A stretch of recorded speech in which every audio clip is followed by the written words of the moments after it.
саламатсыз. Эфирден оңалықлар вақты студияда Лина Хасеншина. Ознақайда ЗАГС бүлігі ашылды. Сондуғаш Сайрарилім фестивалінің ұзон этаплары башланды. Бүгін волейбол туған күн.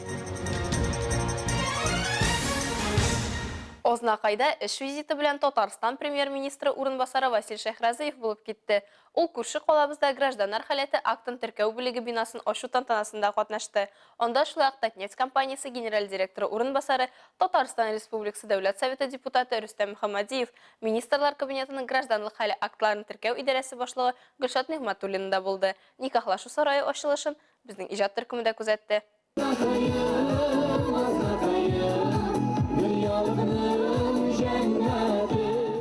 Гражданлык халәте актын теркәү бүлеге бинасы проекты Татнефть компаниясы ярдәме белән эшләнеп, аңа нигез узган елда гына салынган иде. Шул арада ул инде куллануга да тапшырылды. Район башлыгы Марсель Шайдуллин яңа никахлашу сарае идеясын хуплаган Татарстан хөкүмәтенә һәм аның кыска срокта сафка бастырган Татнефть компаниясы җитәкчелегенә барлык Ознакайлылар исеменнән рәхмәт җиткерде. Ярты ел элек Рустам Набиевич белән беренче ташны салган идек. Аллага шөкер, бүген шундый көн килеп җитте. Барыбызны да тәбрик итәм, барыбызны да котлыйм. Шундый мәхәббәт бинасы белән әйтеп киттеләр. Күбрәк инде балалар тусыны, Ознакайыбызда гаиләләр теркәлсене, ныклы булсыннар гаиләләребез. Никахлашу сарайының концепциясы үзенчәлекле, ул иратныклыгын һәм хатын-кыз нәзакәтлеген чагылдыра. Бинасы бер катлам, ул 2 зонага бүлеп эшләнгән. Дәүләт торышы актларын теркәү һәм тантаналар һәм административ өлештән тора. Татарстан Республикасы премьер-министры урынбасары Василь Шехразиев бинаның бик зәвыклы булуын ассызыклап, аның Татарстанда иң матур гаилә йортларының берсе булуын әйтте. Без бит инде Татнефть дигәндә республикада үтә торган бүтән чаралар, парклармы, скверлармы, бюджетныйларгамы, фатирлар бирүме, ЗАГСлармы, ул безнең барсыда Татнефть ашаучы. Аның 2 ягы бар. Беренче налог нигезеннән безгә әйләнеп кайта, икенче якта аларның шәхсән программалары нигезендә. Татарстан Республикасы Дәүләт Советы депутаты Рөстәм Мөхәммәдиев, министрлар кабинетының гражданлык хәле актларын теркәү идарәсе башлыгы Гөлшат Нигматуллина да Ознакайлыларны никахлашу сараеның өй туе белән котлап, иң изге теләкләрен ирештерде. Тантана барышында шулай Ознакайның 50 елдан артык тату гомер иткән үрнә гаиләләрендә хөрмәтләделәр. Араларында 60 ел гомер иткән Анатолий Иванович белән Светлана Яковлевна да бар. Свежинскилар гаиләсе гаилә тормышының озынлыгына бары тик сабырлык белән генә ирешеп була дигән фикердә. Рәдифә Нугманова, Айдар Кабиров, яңалыклар вакыты, Луч Илмәт телекомпаниясе. Район башлыгы Тимур Нугмановның чираттагы туры эфиры онлайн шашуда даими катнашкан әлмәтләргә рәхмәт сүзеннән башланды. Эфирдә кузгатылган төп темаларның берсе сукбай этләр һәм аларга кагылышлы сораулар булды. Башлык сүзләренчә, йортсыз этләрне аулау һәм стерилизацияләү дәвам итә бара. Район башлыгы урамда этләр барлыкка килү кешеләрнең җавапсызлыгы нәтиҗәсе икәнен искәртеп узды. Район башлыгы Тимур Нугманов 2022 ел нәтиҗәләре буенча Калабыз Татарстан районнары үсешенең рейтингында 1нче урын алуын хәбәр итте. Бу Әлмәтнең зур предприятиеләре 1нче чиратта Татнефть компаниясе казанышы булуын билгеләп узды. Это общая заслуга вообще всех абсолютно отраслей экономики. Коллеги, это общая победа, тоже с этим хочу поздравить. Хотелось бы, конечно, чтобы эта динамика и тенденция у нас сохранилась в 2023 году. Район башлыгы кош тарту буенча җаваплы хезмәтләрнең эшләвен һәм һәр көн доклад ясауларын, юллар, тротуарлар буенча график һәм план булуын әйтеп узды. Я напомню, что в территорию внутри дворов и внутридворовые подъезды, заезды к дворам должны обслуживать и убирать наши с вами управляющие компании, которые мы с вами нанимаем и платим им деньги. Я в данной ситуации говорю тоже как житель.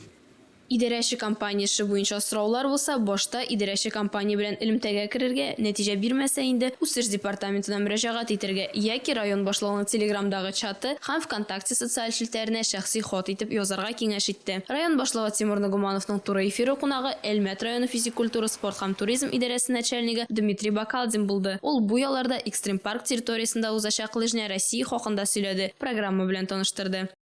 Лыжня Россия, она традиционное наше соревнование, и поэтому в нем могут принять участие любой желающий. Главное, чтобы физическая подготовка человека позволяла ему проехать нашу дистанцию, которая 2 километра с лишним, 2,5. И есть отдельно в программе у нас спортивные старты, возрастных категориях. Третий возраст это 50 и 59 и 60 и старше. И заезды сильнейших это у нас 16-17 лет юноши, 18-29 лет, 30-39 и 40-49. Иң көчле чаңгычылар бүләкләр һәм призлар өчен сынашачак. Балалар бакчалары һәм мәктәпләр арасында да бәйге булачак. Инде 50 катнашучы бар. Унда ГТО һәм 2 километр булачак, унда 30-да өлкән буын стартлары көтелә. 11-дә көчлеләр старты булачак. 11-дә 45-тә тантаналы ачылыш. 12-дә инде масса старт булачак. Соңгысында катнашу өчен справкалар да кирәкми. Бары спорт идарәсенә шалтыратып яки язып теркәлергә кирәк. Район башлыгы трассаның яхшы булуын шәхсән тикшерүен әйтте һәм экстрим паркта очрашканга тикле саубуллашты. Татнефть Хайрия фонды Рухият программасы буенча узатырган традицион Сандугач сайрар илем фестивале кабат башланып китте. Быел ул 26-нчы тапкыр оештырылды.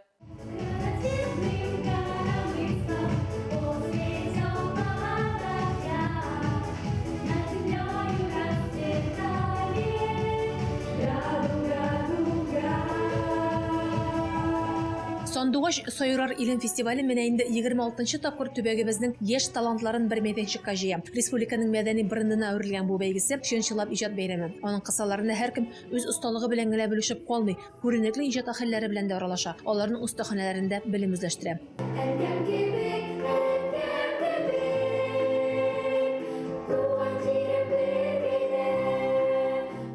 Сандугач сайрар илем фестиваленә юллама алган егет-кызлар инде күптән зур шәхесләргә әверелеп төбәгебезнең төрле өлкәләрдә таныттылар. Бүгенге фестивальчеләр дә аларның лаеклы дәвамчылары булачак. Бу хакта үз чыгышында Рухият программасы директоры Флора Шәйхетдинова сызыклады. Я думаю, что все сделано для того, чтобы ребята сегодня и всегда вы чувствовали поддержку компании «Татнефть».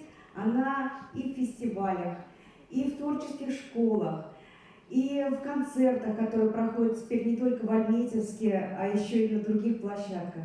Сандугач сайрар илем фестивалендә Татарстанның Нефть төбәгендәге дистәләгән мең талантлы балалары катнашачак. Финал турлары 6 номинация буенча уза. Вокал ялгыз башкару, вокал ансамбльләр, фортепианода, халык уен коралларында башкаручылар, шулай ук хореография һәм сәнгать иҗаты. Радиф Янугман, Радиана Юдина, Айдар Кабиров, яңалыклар вакыты, Луч, Әлмәт телекомпаниясе.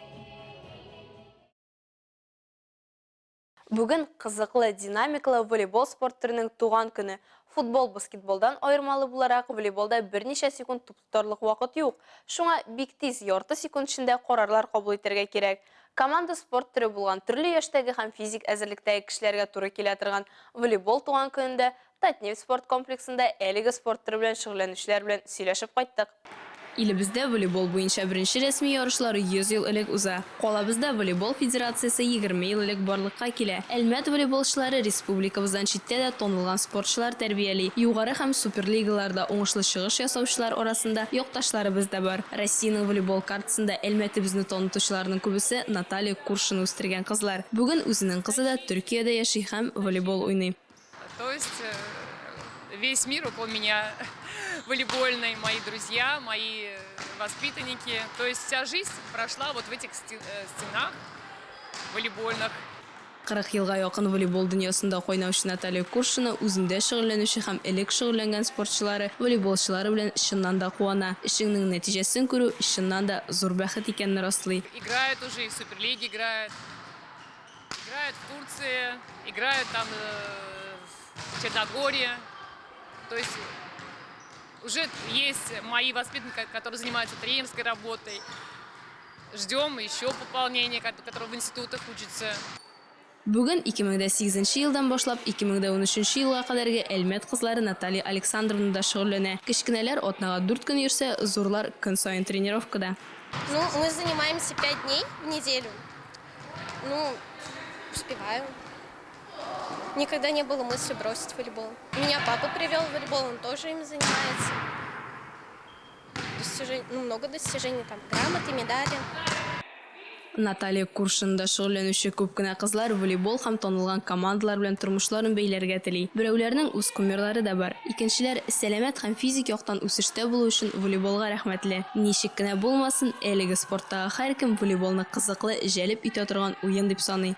Мы с нашей командой ездили на разные соревнования, и мы заняли на республике первое место, и потом поехали уже на более масштабные соревнования. Волейбол команда спорт түрі. Ул мөнәсәбәтләр төзергә, җаваплы булырга өйрәтә. Әлегә шулар, мин Лина Хәсәншина һәм монтаж операторы Динара Гөнүддинова сезнең белән сау булышабыз. Исән-имин булыгыз.